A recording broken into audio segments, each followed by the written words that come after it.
पर एक चीज़ मैंने बताई थी आप लोगों को कि हम लोगों ने अभी जो काम करना है वो काम करना है नॉन रिपीटेड पर, ठीक है, मतलब दोनों लाइन्स के बीच में उतनी ही चीज़ों को हमने स्लाइस किया था और उसी के बीच में हम लोगों को काम करना है।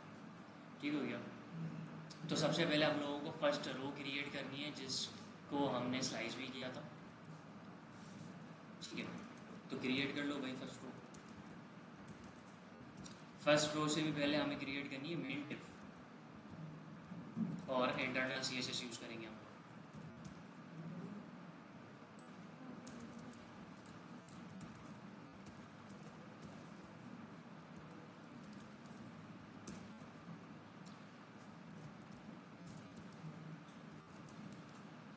ठीक है भाई, सेम चीज़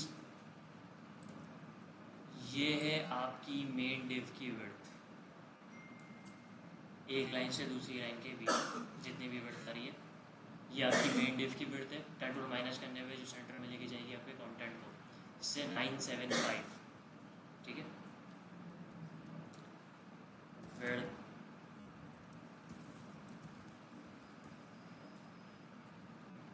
975। मेन डिव की हाइट क्या होती है, क्यों?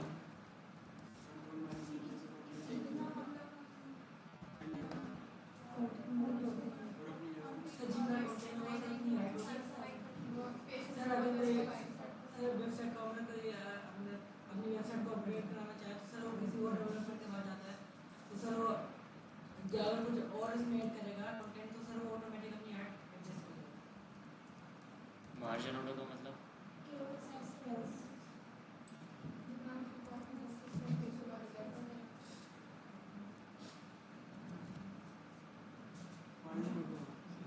कंट्रोल माइनस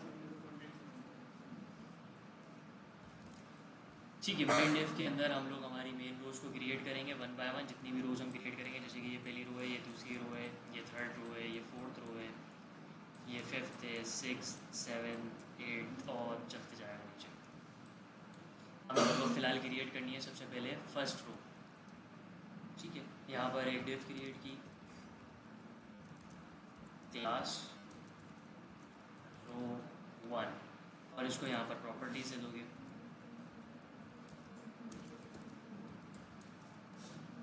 ठीक है, मल्टीपल प्रॉपर्टीज़ को, मल्टीपल टैग्स को अगर CSS की प्रॉपर्टी शूट करवानी हो तो सबसे पहले आपने पहले टैग की CSS लिखी, ब्रैकेट क्लोज हुआ, ब्रैकेट क्लोज होने के बाद दूसरे टैग को टारगेट करोगे और उसकी CSS लिखोगे सिंपल ब्रैकेट्स के अंदर। तो यहाँ पर रो 1 की विड्थ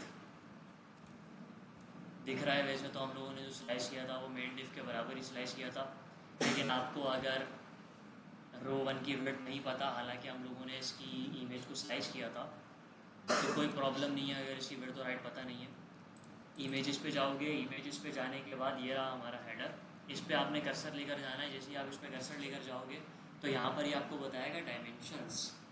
पहली जो वैल्यू आ रही है वो विड्थ है, दूसरी जो वैल्यू आ रही है वो हाइट है। तो विड्थ है 975 और हाइट है 165।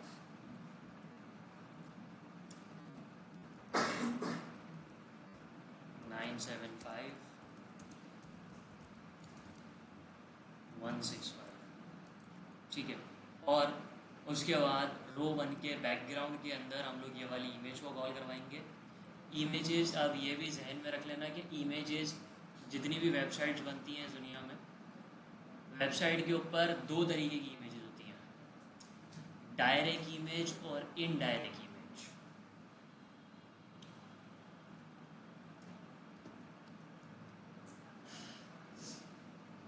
इनडायरेक्ट इमेज वो इमेजेस होती हैं जिनके ऊपर कंटेंट लाई करता है, डायरेक्ट इमेजेस वो इमेजेस होती हैं जिनके ऊपर कंटेंट लाई नहीं करता। और इसकी आसान सी एग्जांपल, इनडायरेक्ट इमेज वो इमेज होती है जो बैकग्राउंड पर आती है, डायरेक्ट इमेज वो इमेज होती है जो बैकग्राउंड पर नहीं आती, बैकग्राउंड के ऊपर आती है, इंडिविजुअली आती है, इंडिपेंडेंटली आती है, कह सकते हो ये भी। इनडायरेक्ट इमेज CSS से कॉल होती है, डायरेक्ट इमेज IMG टैग से कॉल होती है, HTML में जो हमने पढ़ा है। ठीक है, IMG टैग से हम जो इमेज को कॉल करवाते हैं वो डायरेक्ट इमेजेस होती हैं। तो यहाँ पर हम लोगों को इनडायरेक्ट इमेज चाहिए बैकग्राउंड के ऊपर, तो CSS से कॉल होगी और CSS से इमेज को कॉल करवाने की प्रॉपर्टी है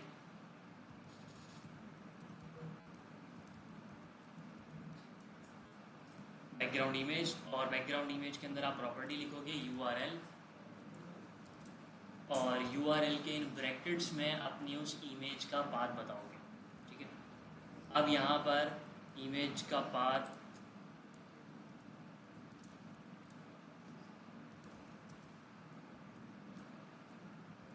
ये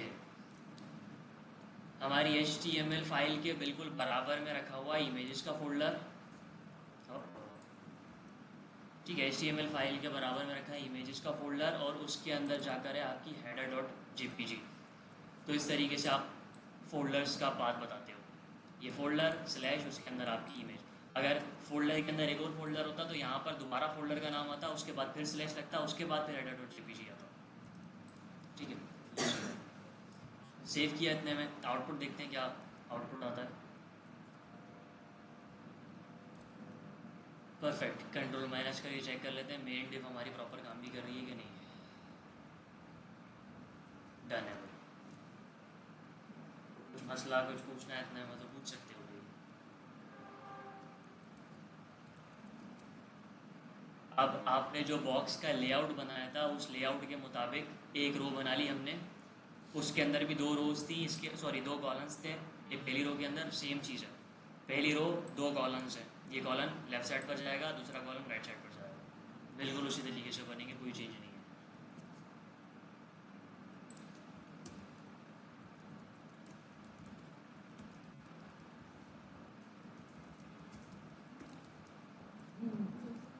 रो 1 कॉलम 1। ठीक है, इस कॉलम के अंदर आपका लोगो कॉल होगा, और लोगो एक डायरेक्ट इमेज है तो IMG टैग से कॉल होगा।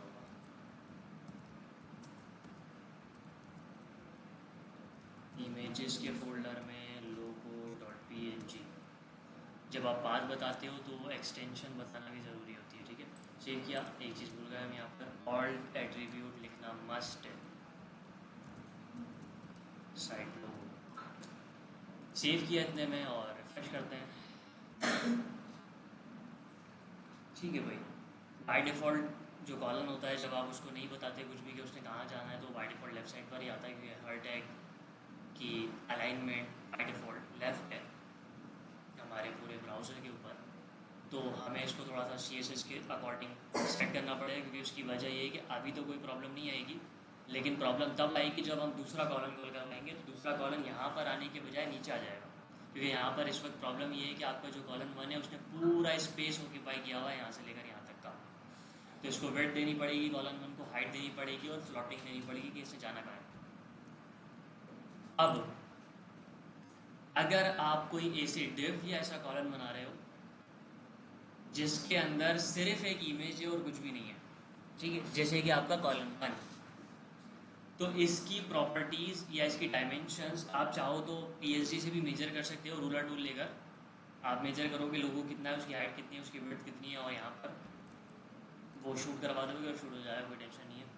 लेकिन अगर आपके कॉलम में सिर्फ एक ही लोगो आ रहा है, एक ही इमेज आ रही है, तो आपका कॉलम उतनी ही डायमेंशन लेता है जितनी उस इमेज की डायमेंशन है, और इमेज की डायमेंशन हमें PSG से मेजर करने की ज़रूरत नहीं है।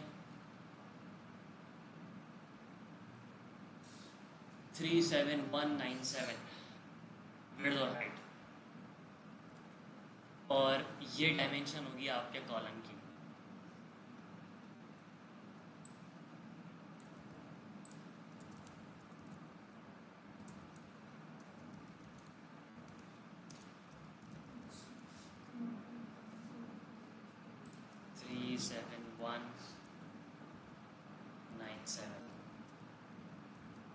ठीक है, और ये कॉलम लेफ्ट साइड पर जाएगा। सेव किया इतने में, कोई फ़र्क नहीं पड़ेगा, क्योंकि पहले भी वो लेफ़्ट साइड पर ही था, अभी भी लेफ़्ट साइड ही दिया है उसको, तो ज़्यादा कोई ख़ास फ़र्क नहीं पड़ा।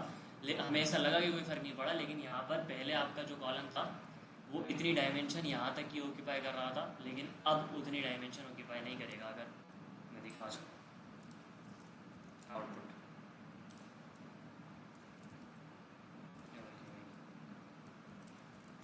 Save, refresh, inspect.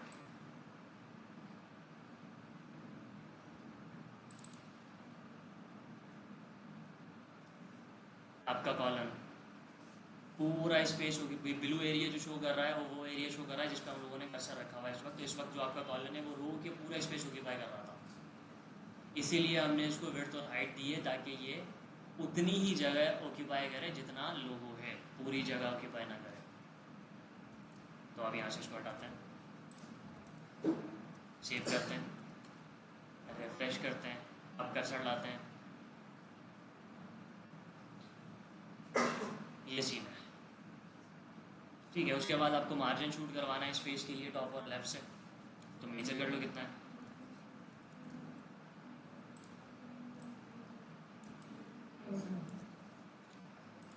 Measurement tool लिया और 20,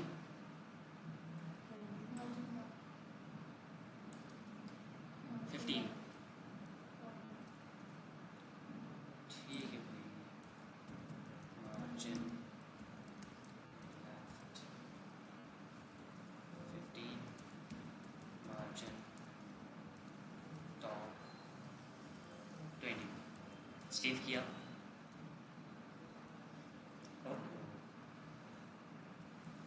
कुछ गलती हो गई हमसे,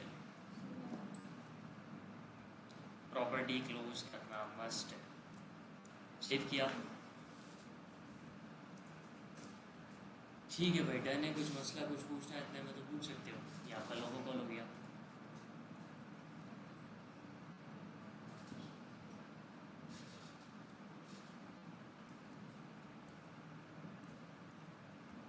नहीं पूछना। कॉलम 1 के बाद कॉलम 2 जिसके अंदर आपका हेडिंग आएगी और हेडिंग वाला कॉलम आपके पास राइट साइड पर जाएगा। इसी को कॉपी किया, पेस्ट किया, कॉलम 2, इसके अंदर हेडिंग आएगी H2। आप H1 भी कॉल करवा सकते हो, लेकिन H1 कॉल करवाओगे तो उससे कोई फ़र्क नहीं पड़ेगा क्योंकि आप, लेकिन बस आपको प्रोटोकॉल पता होना चाहिए। लेकिन मैं जो सिखाता हूँ और जिस तरीके से मैं काम करता हूँ वो तरीका ये है कि जितने भी हमारे पास हेडिंग टैग्स आते हैं एक पेज के ऊपर, मैं उन तमाम को 2 से लेकर 6 तक रैंक करता हूँ। ठीक है, किसी को भी 1 नहीं करता, क्योंकि उसकी वजह ये होती है कि जब वो रैंकिंग के लिए एक SEO वाले बंदे के पास जाती है तो वो अपनी मर्जी से जिसको चाहे H1 कर सकता है, ये ऑप्शनल है, उसको कुछ भी छोड़ देता है। ठीक है, ना कोई प्रोटोकॉल वायोलेट होता है, कुछ भी नहीं होता, उसकी मर्जी, कोई टेंशन नहीं है हमें। तो 2 से लेकर 6 तक हम लोग रैंक करते हैं, तो इसलिए मैंने इसको H2 दिया। आप H1 भी दे सकते हो, लेकिन प्रोटोकॉल पता होना चाहिए बस।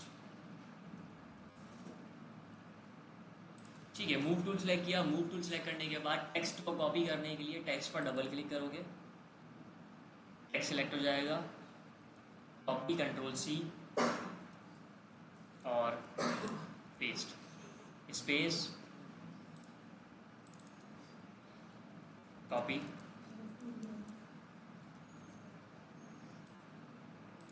अनसेलेक्ट करने के लिए दोबारा आपको मूव टूल सेलेक्ट करना पड़ता है। ठीक है, कॉपी, सेव और मूव टूल,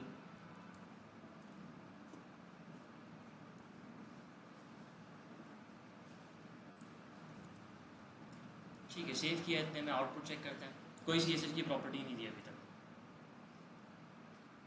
ठीक है भाई, बाय डिफॉल्ट लेफ्ट आ रहा है, हर टैग लेफ्ट साइड पर ही आता है, इसको अभी CSS देंगे सेट हो जाएगा। सबसे पहले कॉलम को प्रॉपर्टीज देनी है।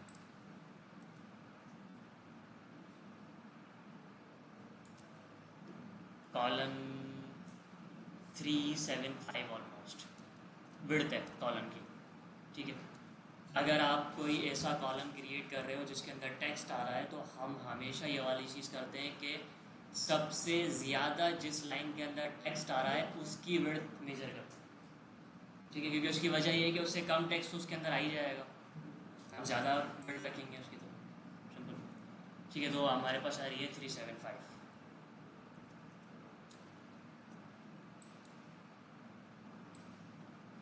Copy, paste,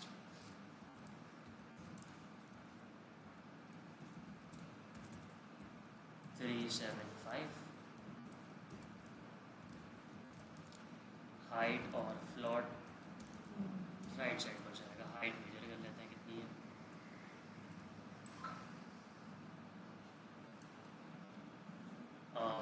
125 almost.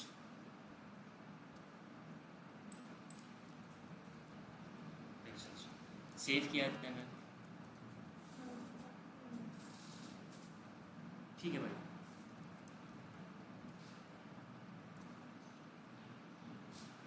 ठीक है, कुछ मसला कुछ पूछना है इतना मतलब पूछ सकते हो।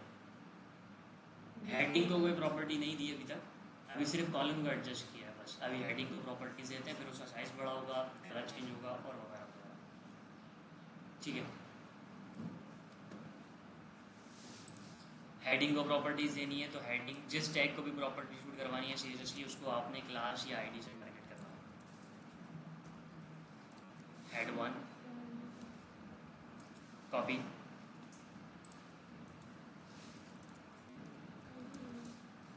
ठीक है। अब हेडिंग का साइज एडजस्ट करने के लिए फॉन्ट साइज,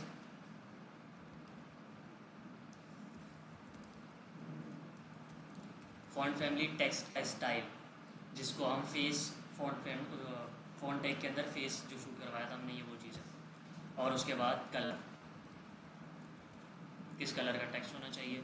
ये तीनों प्रॉपर्टीज़ आपको मिलेंगी प्रॉपर्टीज़ के टैब में। सेम चीज़ अगर प्रॉपर्टीज़ का टैब आपके फोटोशॉप पे नहीं आ रहा, कोई प्रॉब्लम नहीं है, विंडो पे क्लिक करोगे, यहाँ पर वो तमाम चीज़ें मिलेंगी जो आपके पास शो नहीं हो रही। यहाँ पर होगा प्रॉपर्टीज़, कहाँ है भाई, यहाँ क्लिक करोगे तो आ जाएगा, अगर नहीं आ रहा तो सेम जहाँ से लेयर्स भी ओपन होती है वहीं से प्रॉपर्टीज़ पे क्लिक करोगे, प्रॉपर्टीज़ का टैब आपके पास ओपन हो जाएगा। प्रॉपर्टीज़ का टैब ओपन होने के बाद आपने सेलेक्ट करना है move tool. Move tool select करने के बाद आपने उस टेक्स्ट पर क्लिक करना है जिस टेक्स्ट की ये 3 प्रॉपर्टीज़ मालूम करना चाहते हो। ठीक है, यहाँ पर कर्सर लाया, हम इस पर क्लिक किया, जैसे इस पर क्लिक करेंगे राइट साइड पर हमें बताएगा परफेक्ट, ये है फॉन्ट फैमिली, ठीक है, ये है फॉन्ट साइज और ये है कलर। ठीक हो गया। यहाँ पर फॉन्ट साइज जो ये दे रहा है पीटी में दे रहा है, मतलब पॉइंट्स में दे रहा है। फॉन्ट साइज फोटोशॉप के अंदर पॉइंट्स में मेजर होता है, लेकिन कोई डिफरेंस नहीं है, पिक्सल्स को ही पॉइंट कहते हैं फोटोशॉप के अंदर, हम इसको पिक्सल्स ही लिखेंगे। और दूसरी चीज़ के पॉइंट के बाद आने वाली वैल्यू से हमारा कोई लेना नहीं। ठीक है, तो ये फॉन्ट फैमिली है, कॉपी किया, इसको पेस्ट कर दिया यहाँ पे। फॉन्ट साइज है 62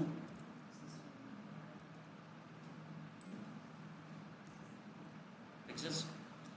कलर कोड यहाँ पर आ रहा है, कलर कोड इस पर क्लिक करोगे तो कलर पिकर ओपन होगा, जहाँ पर बाय डिफॉल्ट आपका वो हेक्सा कोड सेलेक्ट हुआ होगा।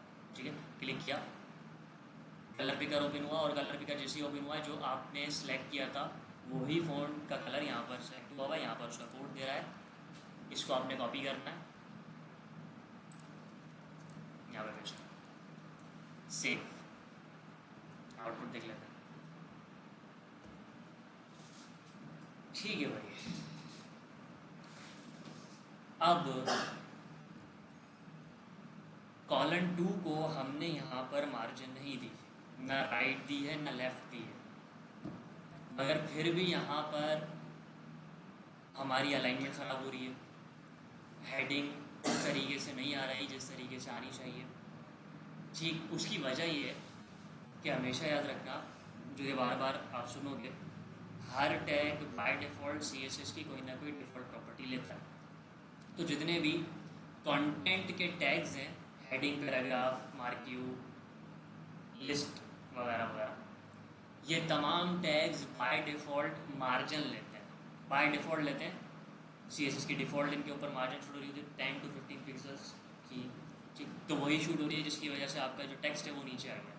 ठीक, डिफ़ॉल्ट मार्जिन या डिफ़ॉल्ट प्रॉपर्टी जो शूट हो रही है, हम ये चाहते हैं कि वो शूट नहीं होनी चाहिए।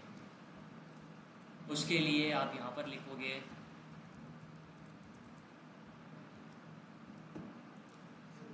Zero default property. अगर हेडिंग के ऊपर कोई भी डिफ़ॉल्ट में मार्जिन शूट हो रही है तो उसको ज़ीरो कर दो, ये बात बोलिए मैंने यहाँ पर उसको।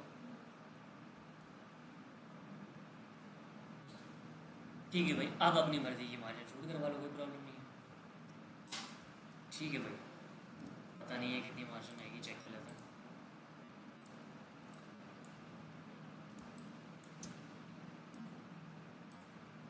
टूल लिया, ऑलमोस्ट 20 to 25 और 86।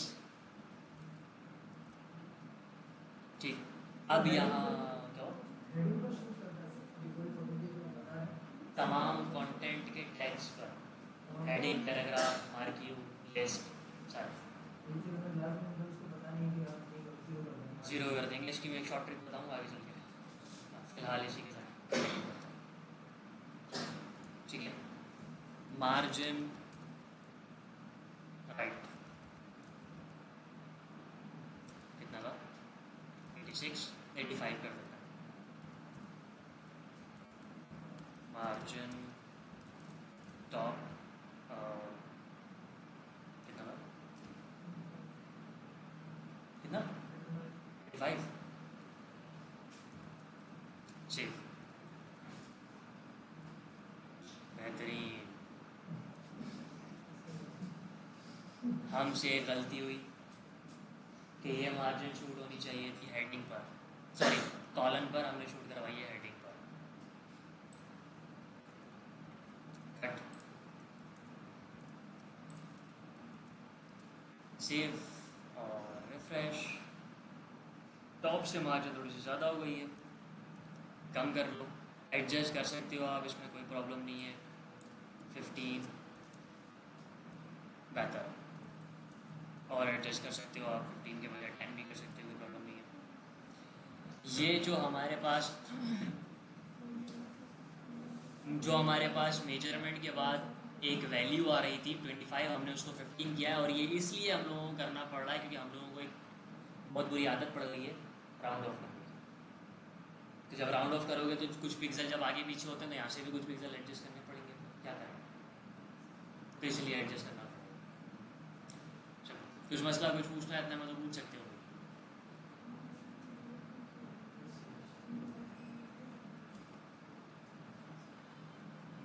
15, मुझे ऐसा लगता है कि 10 परफेक्ट। ठीक है भाई, अब सर हम इससे जैसे पानी की बात करें रिव्यू लिखते हाँ कह सकते हो। कह सकते हैं ना हम डायरेक्ट लिख देते हैं इसका मतलब इशू नहीं आएगा। नहीं नहीं, हम राउंड ऑफ भी तो करते हैं मजीद, उसके बाद 2 पिक्सल 3 पिक्सल 2 पिक्सल तक करते हैं, तो ये चीज़ है। तो खैर कोई इसमें इतनी बड़ी बात नहीं है।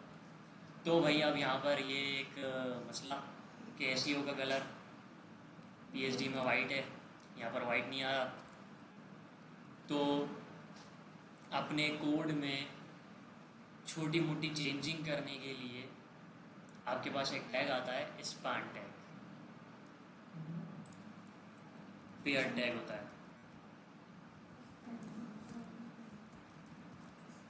ठीक हो गया, और कहीं पर भी इसको यूज़ कर सकते हो। ये इसीलिए यूज़ होता है कि आपके पास अगर एक हेडिंग आ रही है और एक हेडिंग के अंदर कुछ टेक्स्ट ऐसा है जिसका फ़ॉन्ट साइज़ बहुत ज़्यादा बड़ा है या बहुत ज़्यादा छोटा हो गया है, या कलर चेंज है या फ़ॉन्ट फैमिली चेंज है, इस तरीके की छोटी मोटी चेंजिंग के लिए आपके पास स्पैन टैग यूज़ होता है। इसको क्लास दोगे, इसको प्रॉपर्टी दोगे कि कलर वाइट हो जाए बस।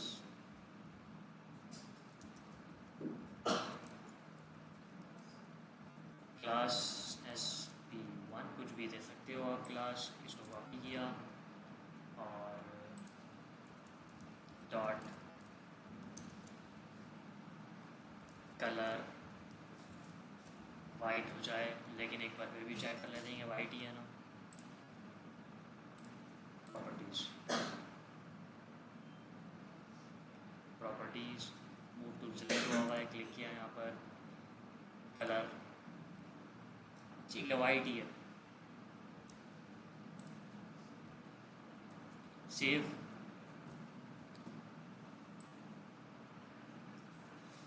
कुछ मसला कुछ पूछना है इतने में तो पूछ सकते हो भाई।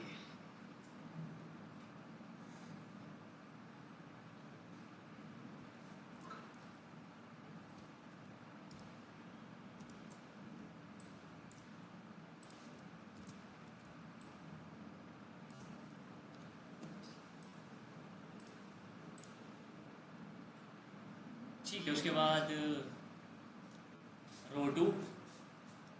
रो टू को क्रिएट करने के लिए, रो टू बेसिकली एक नेविगेशन है, ठीक है ना। नेविगेशन जो आपके होम पेज को आपके इनर पेजेस से कनेक्ट करती है।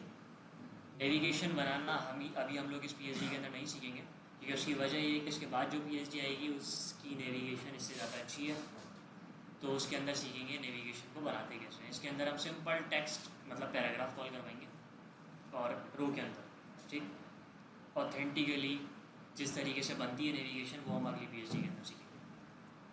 तो रो टू, रो वन यहाँ पर ख़त्म हो रही है।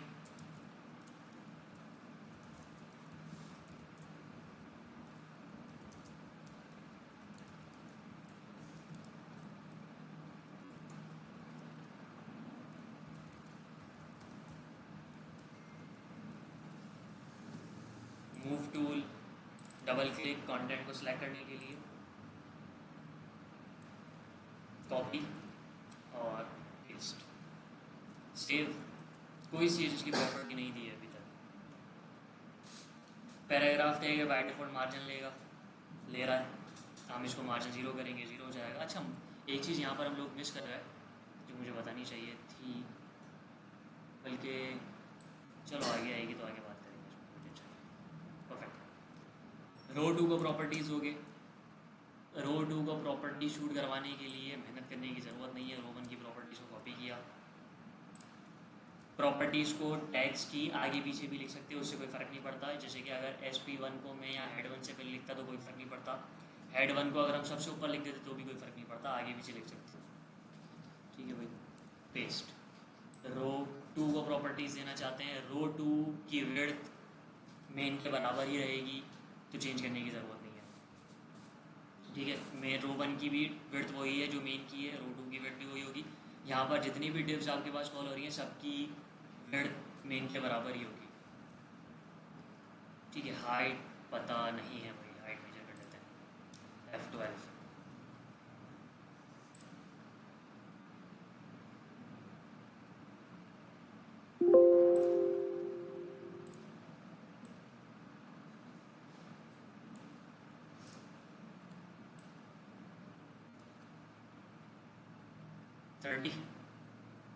ऊपर जो स्पेस आ रहा है वो स्पेस कभी मेजर मत करना।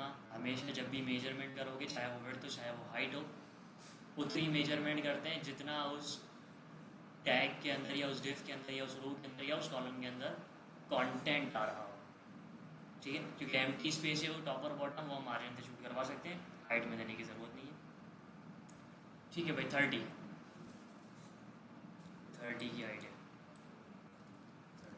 बैकग्राउंड पे कोई इमेज है नहीं तो हटा दिया, सेव किया।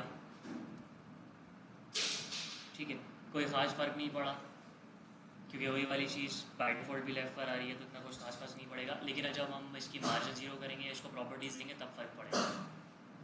खैर, सबसे पहली चीज़ तो ये है कि हमारे पास जो कंटेंट आ रहा है वो लेफ़्ट साइड पर आ रहा है, लेकिन हमारे पास पीएचडी के अंदर जो कंटेंट आ रहा है वो सेंटर में आ रहा है। ठीक है, अच्छा, ये जो हम लोगों ने कंटेंट कॉल करवाया ये पैराग्राफ के अंदर कॉल करवाया है, ठीक है ना। कंटेंट को मतलब अगर आपने एक रो कॉल करवाई है, उस रो के अंदर अगर एक ही कंटेंट आ रहा है और आप उस कंटेंट को सेंटर में लेकर आना चाहते हो, तो उसकी एक CSS की प्रॉपर्टी आती है जो आप मेन रो को ही शूट करवा देते हो।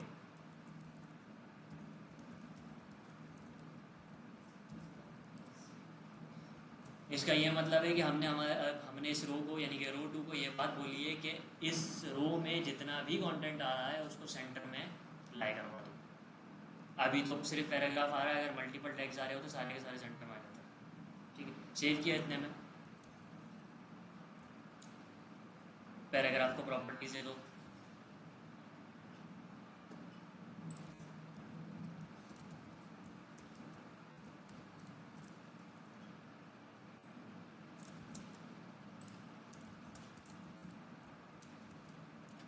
ठीक है, सेम प्रॉपर्टीज आएंगी, font family, font size, colour, तो बार बार लिखने की ज़रूरत नहीं है।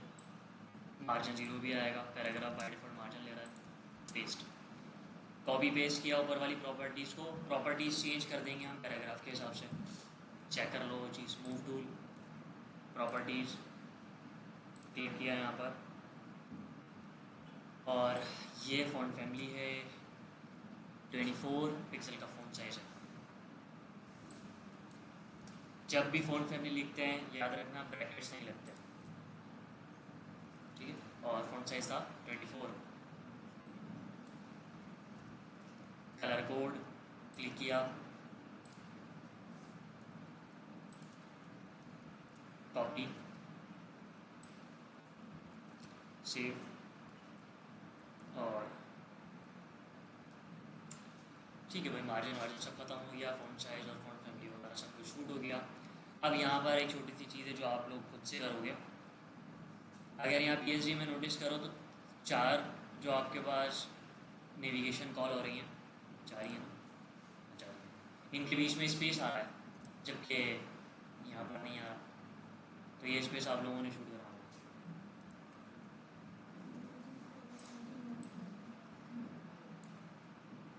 ठीक है, स्पेस चाहिए टॉप और बॉटम, चेक कर लो 30,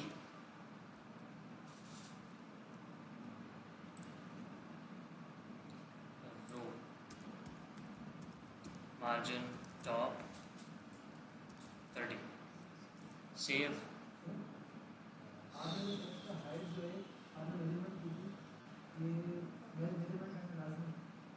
रो की हाँ हाँ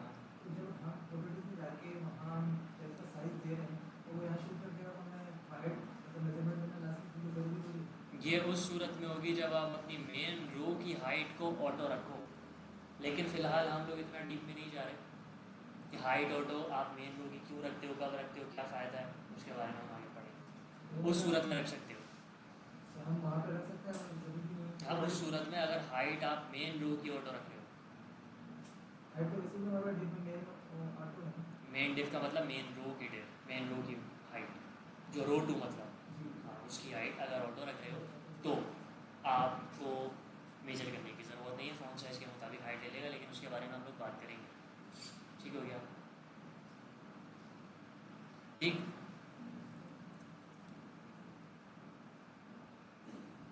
नेविगेशन के बाद आपके पास कॉल हो रही है वीडियो, जो कि आप इम्बेड से लगा सकते हो या वीडियो टैग से भी लगा सकते हो, लेकिन मैंने बताया था जब आप लोगों को वीडियो टैग पढ़ाया था कि सबसे ज़्यादा यूज़ होने वाला तरीका है इम्बेड करना, क्योंकि उसकी वजह ये है कि आपके सर्वर पर ज़्यादा लोड नहीं पड़ता, ये डेवलपर प्रेफर वही करते हैं। तो एक वीडियो इम्बेड करवा लेते हैं।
ठीक है, इम्बेड करने से पहले एक चीज़ के इस टैग को कॉपी करोगे,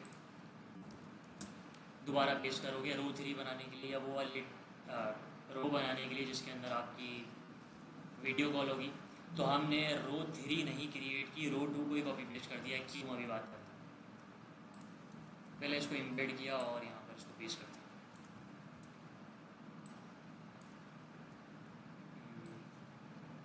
ठीक है, सेव किया और ठीक है। हमने नई रो क्रिएट इसलिए नहीं की क्योंकि अगर आप नोटिस करो तो रो 2 और रो 3 की जो प्रॉपर्टीज़ थी वो सेम ही थी, विड्थ सेम है, हाइट डिफरेंट है हाँ, लेकिन विड्थ सेम थी, टेक्स्ट अलाइन सेंटर सेम था, मार्जिन सेम था। तो आपने अगर कोई रो ऐसी है जिसकी प्रॉपर्टीज़ एक जैसी आ रही हैं तो उस सूरत में हम ऊपर वाली रो ही कॉपी पेस्ट कर देते हैं, नई रो बनाने की ज़रूरत नहीं है, कोड बचता है सारा। चलो तो इसीलिए रो 2 को ही दोबारा कॉपी पेस्ट किया और उसी के अंदर आई फ्रेम कॉल करवा लिया। इसकी विड्थ और हाइट मेजर कर लेना यहाँ से, कितनी हाइट आ रही है कितनी विड्थ आ रही है, और वो यहाँ शूट करवा दो, उतनी विड्थ और उतनी हाइट की आपकी वीडियो शूट हो जाएगी। कुछ मसला कुछ पूछता है इतने में तो पूछ सकते हो भाई। अब यहाँ पर एक प्रॉब्लम है कि हाइट हमें हटानी पड़ेगी। चलो आपकी जो बात थी उस वो वाली बात आ ही गई, फिर घर घूम फिर के हाइट हम नहीं लिखते तो बाय डिफ़ॉल्ट हाइट ऑटो होती है मेन रो की, वरना आप लिख भी सकते हो, कोई प्रॉब्लम नहीं है। हाइट ऑटो लिखोगे तो भी हाइट ऑटो हो जाती है, अगर आप नहीं भी लिखोगे तो भी by default property height auto ही होती है, ठीक है। हाइट ऑटो का मतलब वही होता है कि आपकी मेन रो के अंदर आप जितना भी कंटेंट कॉल करवाओगे उसके मुताबिक आपकी रो उतना स्पेस वर्टिकली ऑक्यूपाई कर लेगा, ठीक है। तो इसलिए हाइट हटाती है। अब यहाँ पर ये सीन होगा कि इसकी जितना इसके अंदर कंटेंट आ रहा है यहाँ पर उसके मुताबिक इसकी हाइट होगी, इसके मुताबिक इस वाली रो की हाइट होगी। ठीक हो गया, डन हो गया। कुछ मसला कुछ पूछना है इतना में तो पूछ सकते हो भाई।